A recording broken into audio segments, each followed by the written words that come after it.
For many beginner stock photographers, doing this full-time and being your own boss is a dream come true.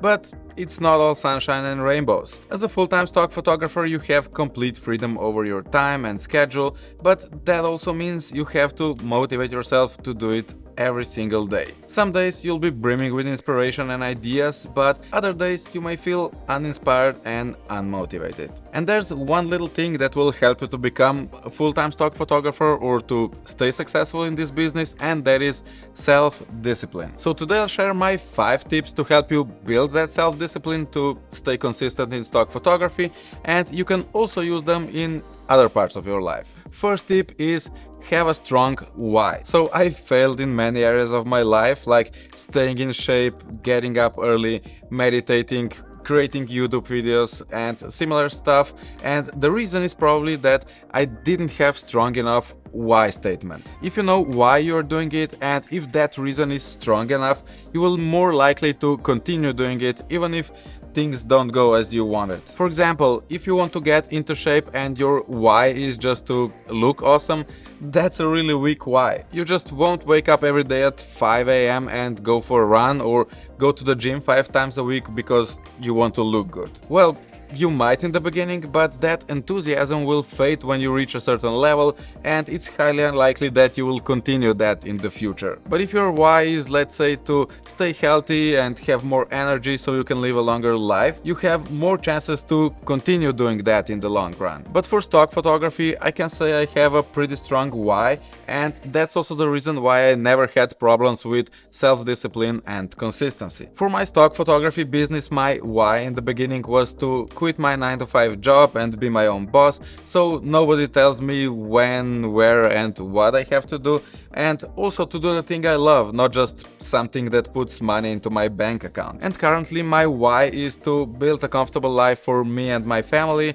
to be able to fulfill my children's wishes, pay them for good education without the need to count every dollar I spend. So having a clear sense of purpose will help you to stay motivated and focused, so you can push through those days when you'll feel down, unmotivated and uninspired. There's also a great book about this, well, actually 2 books by Simon Sinek. First one is Start with Why, and the second one is Find Your Why. I would definitely suggest those if you want to see how successful people are thinking, or if you want to find and define your why. So yeah, I'll link them down in the description if you want to check them out. Second tip, focus on systems rather than goals. So I'm not saying that goals are bad and that you shouldn't set any goals. In fact, that why statement from my first point is actually a goal. So yeah, goals are very good, so you know in which direction you want to go. But goals without systems are pretty much pointless.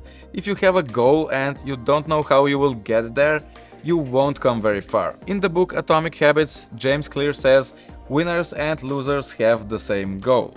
So you can't expect that you will succeed just by having a goal. If successful and unsuccessful people share the same goals, then the goal cannot be what differentiates winners from losers. So if I had a goal to quit my day job by the end of 2014, I would have failed and I would probably feel bad and discouraged. Also, I had no control over that goal. I didn't know when my stock photography earnings will be high enough to quit my job. So instead, I focused on things I had control of, like uploading 100 images every month or executing 4 photo shoots every month and things like that. And those systems led to an income that was high enough to quit my job in September 2015. Also, goals are usually long-term and they can be too far away from your current situation. If your goal is to quit your job and be a stock photographer, 2 months after you start your journey, you won't be much closer to your goal, so you can get discouraged. But if you say, I'll just upload 100 images every month,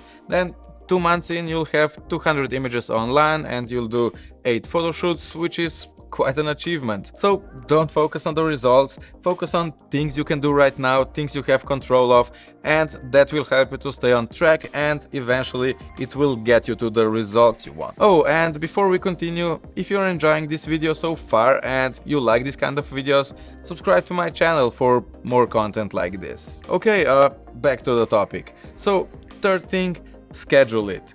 So a really good idea to stay consistent is to use your calendar. Put in blocks of time for each day or each week when you want to work on your stock photography business, and also write down what you'll do at that specific time. And that's especially useful if you still have a regular job, because now you know that at that specific time frames you're not available to others and you won't schedule any other things at that time. When you don't have a schedule, it's very easy to get distracted by other things. Even now, when I don't plan exactly what I'll work on, sometimes I don't know if I should work on my stock photos or my YouTube channel, or which photos I want to process first and things like that, and then I get distracted quite easily by watching YouTube, scrolling through Instagram, and then 2 hours later I just feel bad because I haven't done anything. But when I know exactly what I want to do that day, I jump right into it and I'm much more productive. When I started and I still had my regular job, I was waking up at 6 a.m. and I was working on my stock photos for hour and a half before going to work each day. And in the evening I was working another few hours on that. Of course, that can be hard if you have kids, for example, because you want to spend some time with your family, not work all the time. Luckily for me, that was just before I got kids, so that worked for me. But just do whatever works for you. Maybe you can just wake up at 5 and upload images until 7 a.m. or you can just schedule entire Saturday and work 12 hours straight. Just put it into your calendar and stick to it. Of course, it will happen that you will miss day here and there, because obviously life happens, things get in the way, but in days like this I like to use this rule number 4, which is a 2-day rule. I came across this in one of Matt Diavella's YouTube videos about building habits, and I love the idea here. I'll link the video down in description if you want to check it out. So, what is 2-day rule? So the 2-day rule says that whatever happens, you can't skip your habit for 2 days in a row. If you skip it for 1 day, that's okay, don't worry, you can't work all the time and that happens to all of us. But when you skip your habit for 2 days in a row, it will be very easy to skip day number 3, day number 4, and before you know it, the month will end and you won't feel very good about it. But when you stick to this 2-day rule, you'll be much more consistent and sticking to a new habit or work schedule will be much easier. But what I suggest in the beginning is to try to stick to the habit for 30 days straight without skipping any days, and that will help you to build that momentum and keep going. Okay, fifth thing, ignore your feelings. It's natural to have days when you don't feel like working, or you feel that you don't have any ideas, or you're just too tired or just lazy. The important thing here is to push through and do the work anyway. If you only work on those days when you feel like it, you won't come very far. So on these days, maybe you can just do something small, like go online, find some ideas for your next shoots, or you can decide to process and upload 3 photos, for example. So just something that will get you a little bit closer to your goal. The chances are when you push through that resistance, you'll be in the flow, you'll be behind the computer anyway, so you'll do more work than you initially intended. I know it can be hard to start on these days, but when you start, it's not very hard to keep going. You may know that feeling when you don't feel like going to the gym, but then you decide to go anyway, and in the end you realize that it was actually not that bad and you feel good and proud of yourself. And it's the same in all other areas of our lives, including this stock photography. Another thing that can help you to push through that resistance is to remind yourself why you're doing this. And like I said in my first tip, the stronger your why, the easier will be to